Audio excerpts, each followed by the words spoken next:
ওয়াবিল আখিরাতি হুম ইউকিনুন, তোমাদের একটু আখিরাত নিয়ে ভাবার চিন্তা আসে না? আল্লাহ রাব্বুল আলামিন কোরআনের মধ্যে বলেছে, কাল কিয়ামতের ময়দানে তোমার আমলনামা তোমার হাতে দেব আমি। লা ইবাদিরু সাগীরাতাম ওয়ালা কাবীরাতান ইল্লা আহসাহা। যুবক ভাই সুন্দরভাবে কোরআনে লিখছে, লা ইবাদিরু সাগীরাতাম ওয়ালা কাবীরাতান ইল্লা আহসাহা।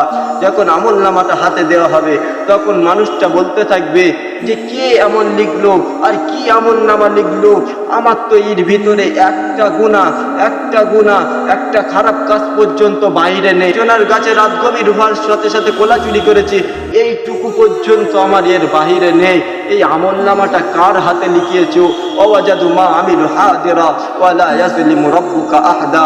আল্লাহ রাব্বুল আলামিন বলে, এই আমলনামাটা এতটাই সত্য লেখা, কিরামান কাতিমিন, আমি তাদেরকে ফয়সালা করে রেখেছিলাম যে আমার বান্দা যা করবে তুমি লিখে রেখো। আর কিরামান কাতিমিনের চোখে তুমি ধোঁকা দিতে পারোনি। এ মুসলিম উম্মাহ, তোমাদেরকে ভাবতে হবে, দিন চলে আসছে, তোমাদের সম্মুখে পরিবর্তন হতে হবে। দিন চলে আসছে,